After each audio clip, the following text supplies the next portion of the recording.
todos nuevamente. Le damos hoy comienzo a la clase número 5 del proyecto Macho Sustentable de Valorización de Residuos, gestionado por el Programa de Sustentabilidad de la Universidad Tecnológica Metropolitana. En la clase de hoy, la clase 5, vamos a ver todo lo que tiene que ver con normativas y el rol de cada uno de los actores, que vamos a ver más adelante normativas específicas y más generales para la introducción de los contenidos ya vistos previamente en las cápsulas o en las clases anteriores y que obviamente están sujetas a una normativa. Bueno, vamos a ver las normas generales que obviamente surgen y nacen esta condicionante y este interés también por regular ciertos factores que permiten y potencian también las actividades en pro del medio ambiente y la salud de las personas, así como también normas específicas que han surgido desde hace un par de años y que obviamente ahora gracias a la difusión, la tecnología, ¿cierto? Eh, Todos nosotros como usuarios, como tal, o la población en general, estamos más ya informados con respecto a esto. Vamos a hablar sobre una de las leyes que está hace un par de tiempo, un par de meses, ya muy vigente, que es la ley REP, de responsabilidad extendida del productor, y vamos a ver los roles de cada uno, tanto del municipio y nosotros como comunidad, como población, para el tema del manejo de residuos. Y finalmente vamos a darle solución a las preguntas que vimos en la cápsula, en la clase número 4, en la clase anterior, y vamos a hacer la última ronda de preguntas. Bueno, ¿cómo nace todas estas leyes, estas actividades, todos los conceptos que vimos sobre manejo de residuos, ¿cierto? La identificación, las definiciones de cada uno, cómo nace también el tema de las problemáticas, ¿cierto? Las investigaciones que se han hecho con respecto a los impactos que se han generado a través de los años. Esto también ayuda a que no solamente con normas internacionales o tratados, sino que también cada país se rige bajo una normativa o varias normativas que permitan y ayudan y potencien también eh, esta calidad, ¿cierto?, de vida de las personas y hace también el medio ambiente, ¿cierto? La protección también con respecto a ello. Esto nace desde hace mucho tiempo, desde la Constitución, en cierto, política de Chile que se gestó, ¿cierto?, en 1980, y eso fue como de forma preliminar mi primer acercamiento que tuvimos hacia los temas de medio ambiente. En su artículo número 19, número 8, dice la Constitución que asegura a todas las personas, entre esos varias directrices, ¿cierto? Pero lo más importante acá, como estamos hablando de medio ambiente, es que anuncia el derecho a vivir en un medio ambiente libre de contaminación. Y es deber del Estado, ¿cierto?, velar para que este derecho no sea afectado y tutelar la preservación de la naturaleza, ¿ya? O sea, desde la Constitución, ¿cierto?, se rige como manera fundamental el derecho de nosotros como personas en vivir en un medio ambiente, ¿cierto?, que esté libre de cualquier tipo de contaminación y que nos afecte de todas maneras, ¿cierto? Aquí estamos hablando no solamente de un derecho fundamental, desde nuestra calidad de vida, ¿cierto? Nuestra salud y nuestro entorno. Habla también de tutelar la preservación de la naturaleza y de aquí nace, ¿cierto?, diferentes tipos normativas que son más específicas con respecto al medio ambiente. Después nos vamos a 1994, que acá está la ley 19.300, ¿ya? Que esta ley establece un marco general para la regulación del derecho de vivir un medio ambiente libre de contaminación, o sea, es parte de, ¿cierto? O nace de lo que el derecho fundamental de la Constitución aplica, ¿cierto? A la protección entonces del medio ambiente y la preservación de la naturaleza y conservación del patrimonio ambiental. Recordemos que en las clases iniciales hablamos de medio ambiente, el concepto de medio ambiente. Y la ley 19.300, que es la ley de bases generales de medio ambiente, ¿ya? Que es la ley como madre de todas las leyes que después se derivan, ¿cierto?, de diferentes ramas, eh, habla que acá la definición de medio ambiente, de hecho la definición de medio ambiente que hicimos en esa clase se extrae desde esta ley, la ley de bases generales de medio ambiente, y ahí no solamente indica que el medio ambiente es todo lo que es de naturaleza biótica, viva, o abiótica, no vivo, ¿ya? Nosotros somos parte también del medio ambiente y también tiene que ver con todo nuestro entorno, el valor paisajístico, el patrimonio ambiental, etcétera. Y no solamente hablamos de medio ambiente, sino que también hablamos, o sea, de naturaleza, sino que también hablamos de calidad de aire, de agua, de los diferentes recursos, ¿cierto? Que vimos en su momento, que era aire, agua y suelo, ¿cierto? Sino que también todo lo que es componente abiótico, o sea, biótico, digo, se entienda que es el patrimonio, el valor paisajístico, entre otras. Entonces, desde la Ley de Bases Generales de Medio Ambiente, que se toma desde, obviamente, el derecho fundamental que está dentro de la Constitución, es donde le hace esta ley madre, ¿ya? Finalmente, para no profundizar en cada uno, ya en la medida que avanza el tiempo se van implementando algunos reglamentos, ¿cierto? Algunas nuevas leyes específicas y entre eso una modificación a la Ley de Bases Generales de Medio Ambiente, que es la 19.300. Nos saltamos al 2010, del 94 al 2010, se hizo la modificación de la Ley de Bases Generales de Medio Ambiente en base a la Ley 20.417. Y aquí también es un rol fundamental, porque a través de esta ley, ¿cierto? Que es modifica, ¿cierto? Actualiza, aquí se crean las institucionalidades ambientales que ya están hoy vigentes en Chile, ¿cierto? Que ya están funcionando, que es la creación del Ministerio de Medio Ambiente, el Servicio de Evaluación Ambiental, el ministerio como cualquier otro ministerio, como una institucionalidad más macro. El Servicio de Evaluación Ambiental es ente, ¿cierto? Esta entidad que evalúa estos proyectos que tienen diferentes tipos de impactos, ¿cierto? Y la Superintendencia de Medio Ambiente, que finalmente cumple un rol de fiscalización, ¿ya? No solamente se crean planes, programas, sino que también tenemos el control y el monitoreo y la fiscalización, ¿cierto? Y el tema de sanción a través de la superintendencia. Más adelante, obviamente, tenemos, aquí llegamos hasta el 2015, pero más adelante también tenemos otras mejoras sustanciales que es la creación de tribunales ambientales, ¿cierto? De algunos departamentos y le entregan más funcionalidad también al servicio de evaluación ambiental, entre otras.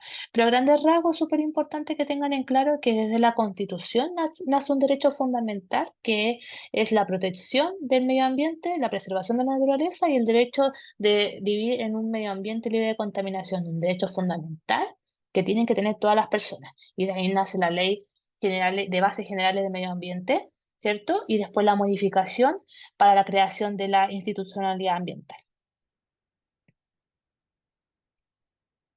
Eso como normas generales, ¿ya? Para que igual entiendan que hay unas normativas de peso, ¿cierto? Sobre todo lo que está establecido dentro de la Constitución, ¿cierto? También tenemos diferentes normas específicas, que voy a hablar solamente de las más contingentes, para que obviamente sepan que todas estas leyes también tienen un apartado no solamente económico, sino que también un apartado también que vela en pos a el medio ambiente, a la generación de residuos, a la disminución de la contaminación, entre otras. Se ha hecho un estudio general a través de los años que hay muchos residuos, ¿cierto?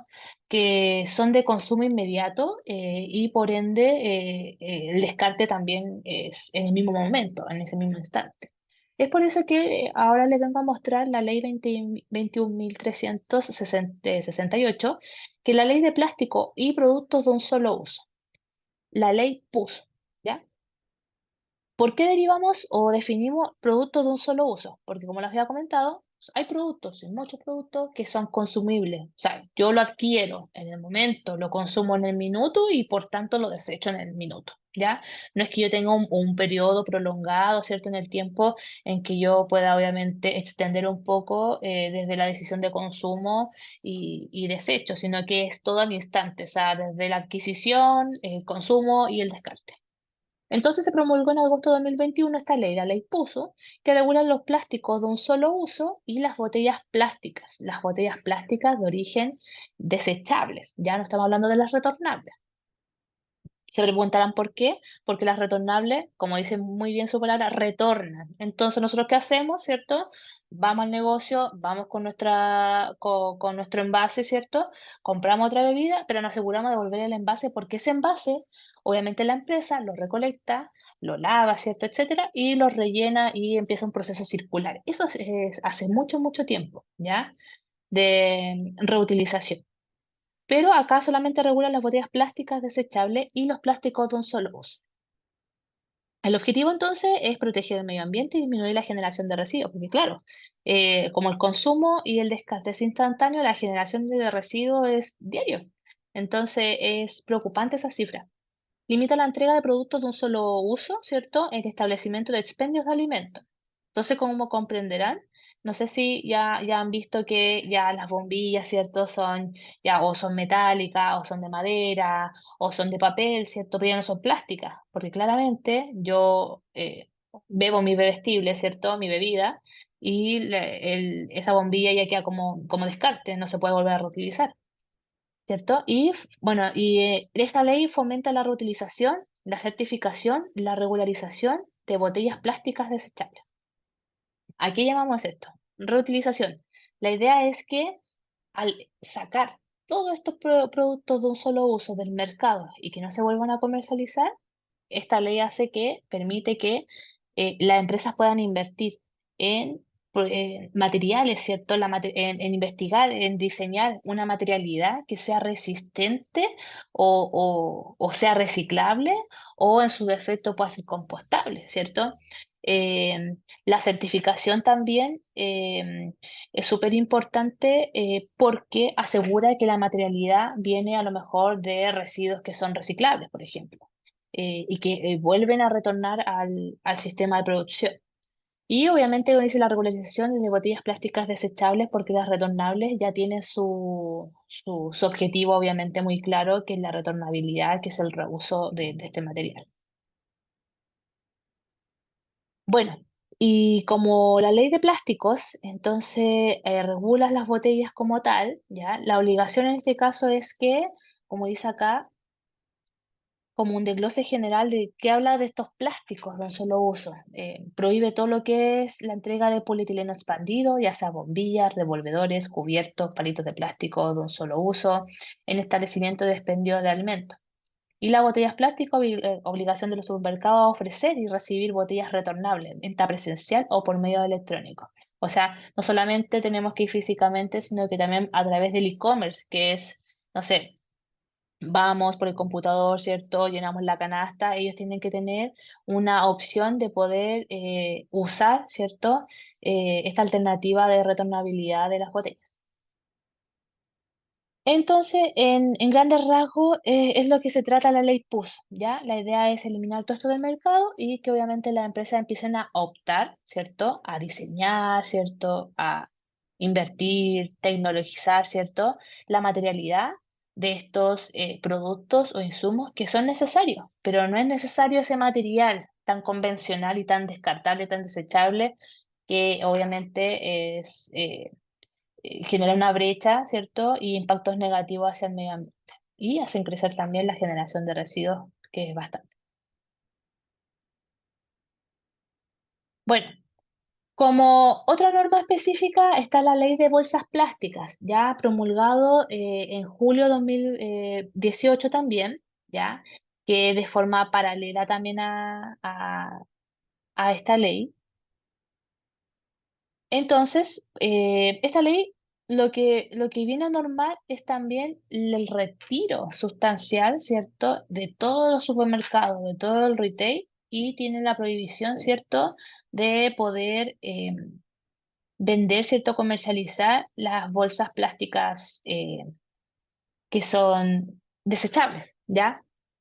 Entonces, está la opción de poder, obviamente, en este caso, eh, optar por la opción que sean bolsas reutilizables, ¿cierto? Que sean biodegradables, que tenga otro tipo de tecnologización y materialidad, ¿ya? Lo mismo que la ley puso, ¿ya? Pero aquí hablando específicamente de la ley de bolsas plásticas, ¿ya?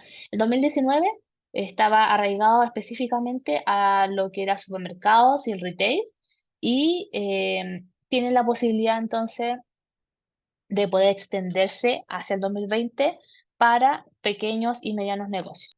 Entonces, esta ley regula las bolsas plásticas definidas como cualquier polímero producido a partir del petróleo y que es entregado por un establecimiento comercial para el transporte de mercaderías. Entonces, súper importante que puedan entender de que los polímeros como tal son todo cualquier tipo de plástico, ¿cierto? Pero lo más grave de esto es que es producido a partir del petróleo. ¿Cierto? Que un recurso no renovable y que la fabricación y la extracción, ¿cierto?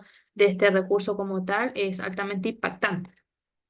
Entonces, como tal, esta ley viene también a poder regular y que se eviten también estas extracciones indebidas ya para la fabricación de productos que pudiesen ser de otro tipo de materialidad, ¿ya? Ahora vamos a ver entonces todo lo que tiene que ver con la ley REP, que es la ley de responsabilidad extendida del productor, fomento al reciclaje, ¿cierto? Y que finalmente viene a regular la gestión de residuos, ¿cierto? Fue promulgado en julio del 2018 y su objetivo está directamente relacionado con disminuir la generación de residuos, fomentar la reutilización, ¿cierto? De residuos como tal, el reciclaje y otros tipos de valorización. Y eso lo vimos en en las clases anteriores, que no solamente el reciclaje es un tipo de valorización, sino que existen otros tipos de alternativas, ya, como tal. A través entonces de la responsabilidad extendida del productor y otros instrumentos de gestión de residuos con el fin de proteger la salud de las personas y el medio ambiente, ¿ya? Los productores en este caso, esta ley viene a poder regular, ¿cierto? A todos aquellos productores o generadores de productos prioritarios. Llamemos como tal productos prioritarios todo aquel listado, ¿cierto? Que vamos a verlo a continuación, ¿cierto? De productos que generan algún tipo de residuo y esto obviamente bajo diferentes tipos de características y como dice acá en el eslabón 4 estos fueron determinados según su gran volumen, su consumo masivo, ¿cierto? La factibilidad de tener algún tipo de valorización y en algunos casos sus características de peligrosidad. Todo esto entonces va a poder obligar a ciertas empresas que comercializan por primera vez estos productos a hacerse cargo de los residuos. ¿Ya? Y una vez que se generen, por supuesto, a la financiación y organización de la gestión como tal, derivado de la comercialización, entonces, como dice acá, de sus productos en el país, ¿ya? La denominada ley REP. Entonces, la ley define 6 productos prioritarios, como lo vamos a ver en este diagrama, ¿cierto? Que regula los aparatos electrónicos y eléctricos, baterías, neumáticos, envase y embalaje, pilas y aceites lubricantes, ¿ya? Como entonces tenemos definidos estos 6 productos prioritarios, se establecen metas de recolección y valorización. Es decir, cómo lo recolecto, me hago cargo de poder, obviamente, de que la gente o los consumidores en este caso lo puedan depositar, ¿cierto?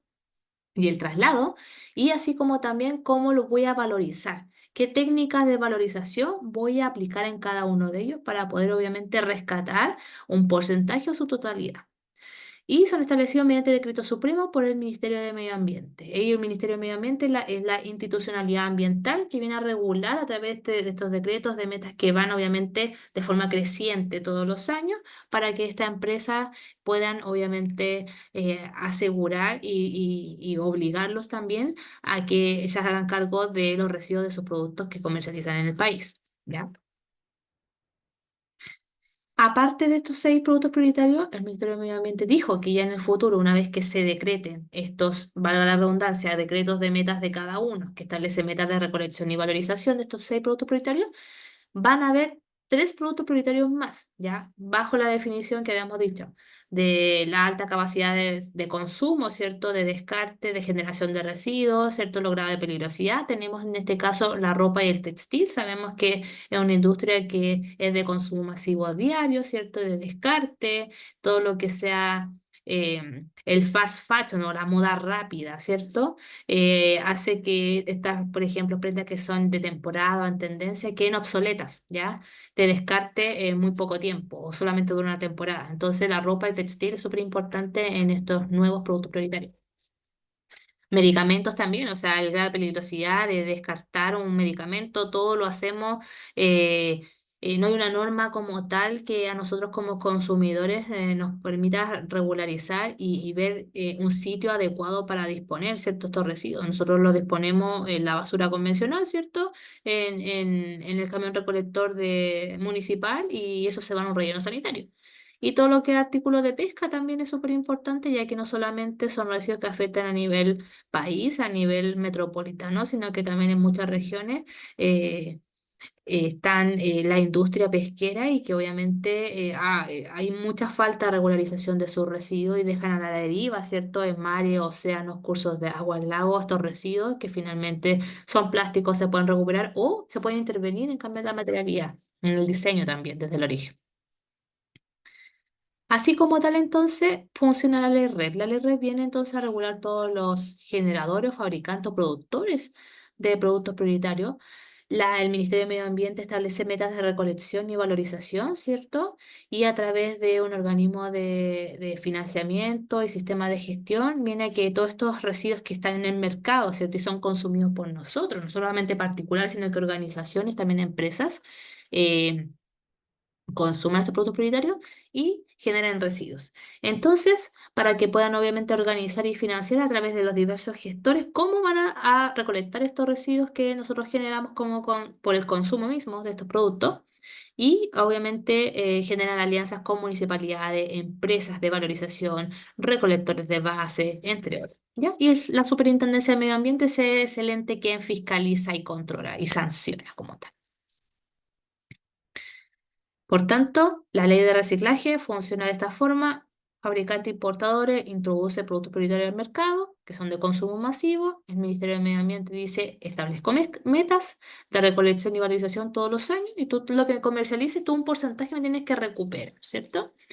Entonces, las empresas organizan y financian con todos los gestores de recolección, municipalidades, empresas valorizadoras, para que nosotros en el mercado, el producto que consumimos, nuestros residuos, lo podamos obviamente disponer donde corresponde.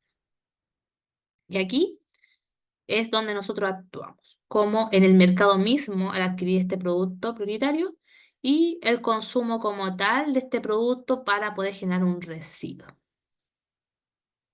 Como ya hemos comentado entonces, el ministerio es quien regula, la superintendencia es quien fiscaliza, ¿cierto? Municipalidades generan obviamente alianzas con los productores o las empresas fabricantes, ¿cierto? Para que nosotros mismos en el mercado podamos obviamente disponer nuestros residuos, ¿ya? Y se vayan finalmente a un gestor de residuos autorizado para que obviamente pueda valorizar este residuo, ya sea completo o un porcentaje. Bueno, en esta ley de responsabilidad extendida al productor, el rol de los municipios es súper importante. Es un actor clave para articular su rol en el manejo de residuos a nivel comunal. O sea, nosotros somos los principales consumidores, ¿cierto?, de estos productos prioritarios. Entonces, obviamente, los residuos vienen desde la población. Y quien regula entonces los residuos de la población es el municipio. Y que obviamente tiene que gestionar, poder celebrar convenios, como dice ahí, con sistemas de gestión para obviamente entregar y asegurar la recolección de estos residuos. Puede acelerar también convenios con recicladores de base, que habíamos visto en las clases anteriores, que son estos recicladores que pueden ir puerta a puerta a recolectar estos residuos. No solamente están eh, los puntos limpios, ¿cierto? Los camiones recolectores municipales, los puntos verdes, o alianzas que puedan hacer los municipios con empresas, como por ejemplo empresas que te recolectan los aceites en desuso, ¿cierto? Algunos residuos peligrosos, entre otros, sino que también los recolectores de base son súper importantes porque ellos pueden llegar más al público objetivo, en este caso, que es puerta a puerta y pueden celebrar convenios también con ellos, ¿ya? Deberán incorporar entonces una ordenanza municipal que corresponda a la obligación de sus vecinos, ¿cierto? Los consumidores, nosotros mismos, de entregar separadamente los residuos de en origen y fomentar el reciclaje. Como yo lo había comentado anteriormente, el rol de nosotros como consumidores particulares es fundamental. ¿Por qué?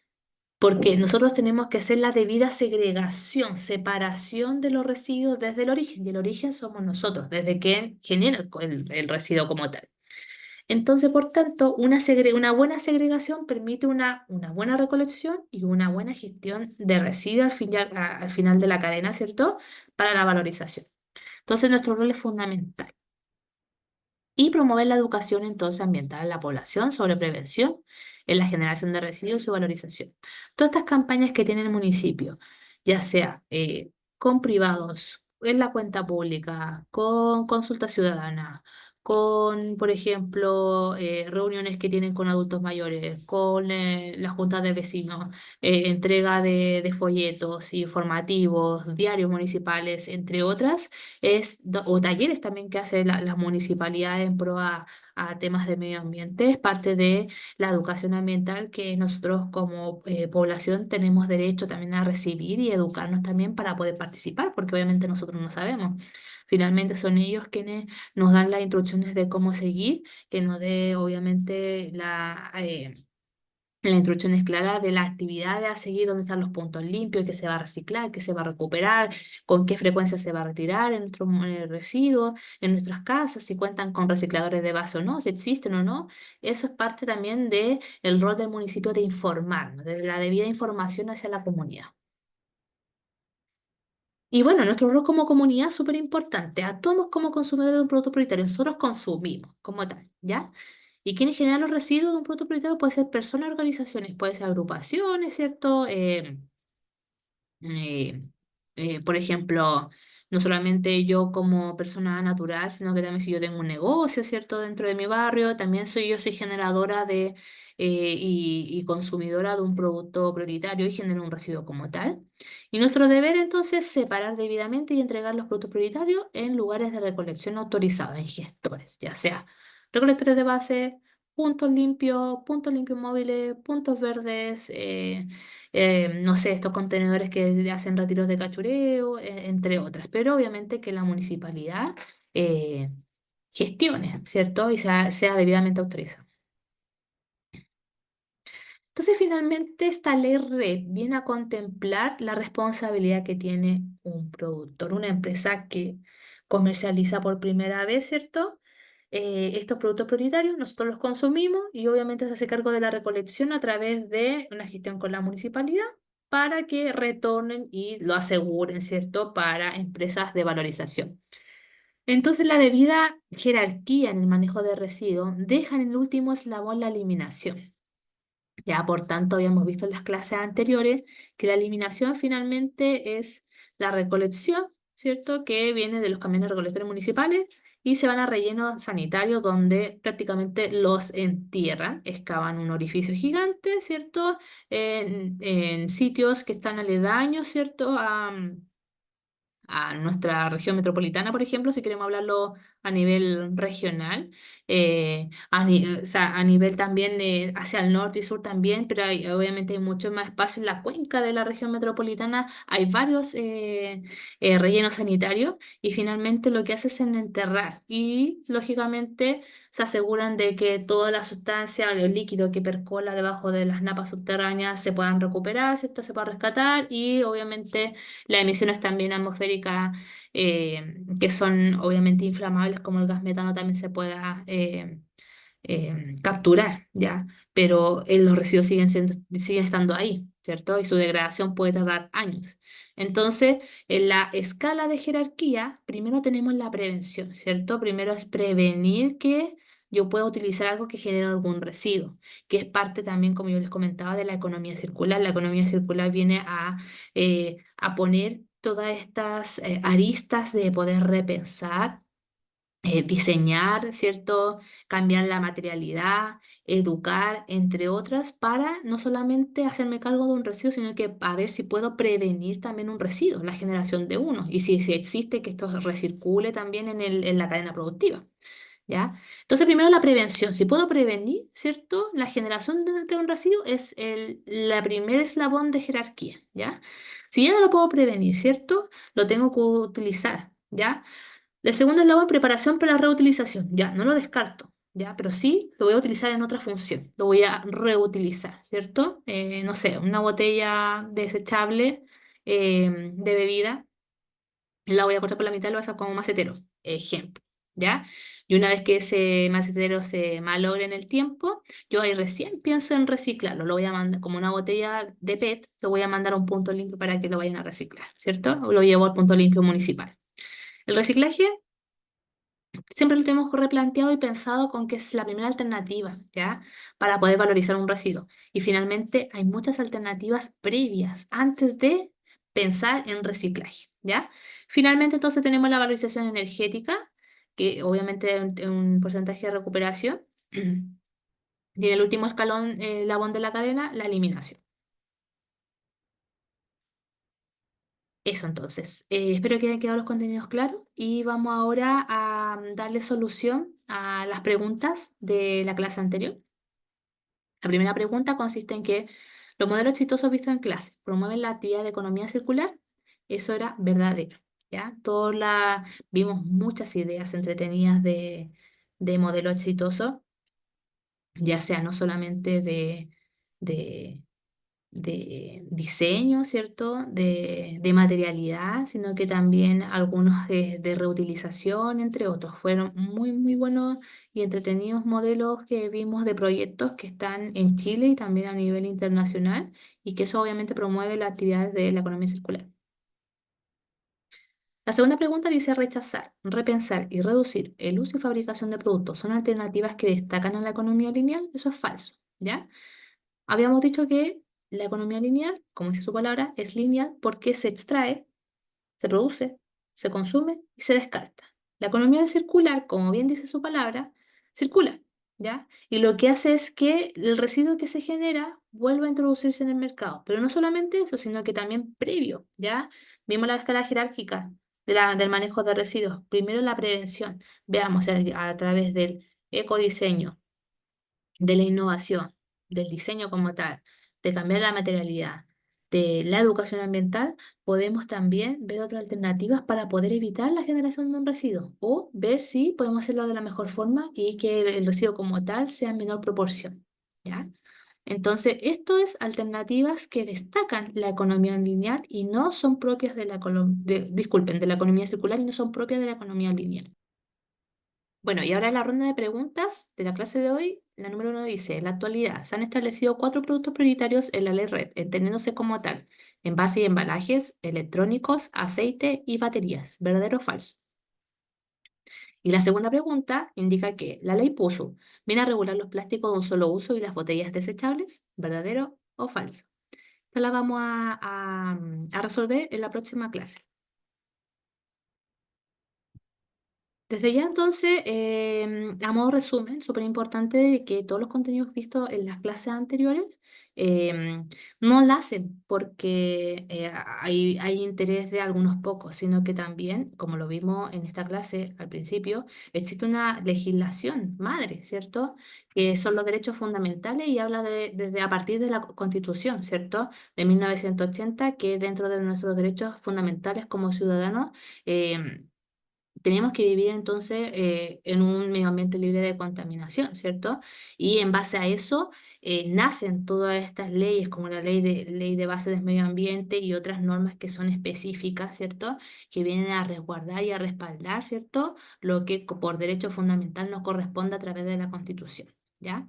Entonces, el tema de la legislación ambiental se viene viendo desde hace mucho tiempo y que ahora se viene materializando y reforzando en la medida que obviamente las institucionalidades ambientales puedan tener mucho más poder y también obviamente el desarrollo de la investigación, ¿cierto? Desarrollo, la innovación, entre otros, lo permitan también, ¿ya? Y que no hace parte no solamente a las empresas, sino que también a las institucionalidades también gubernamentales y nosotros también como consumidores, como población, de poder actuar y ser claves en esta economía circular, que no es solamente una idea de proyecto de negocio de una empresa, sino que también puede ser a nivel país. Eso es súper importante de que lo consideren desde ya como un derecho fundamental. la base y el objetivo de muchos proyectos que obviamente están en pro a poder obviamente disminuir los impactos negativos hacia el medio ambiente y promover los positivos, por supuesto. Así que muchas gracias entonces por la atención y nos vemos entonces en la próxima clase. Que estén muy bien, gracias.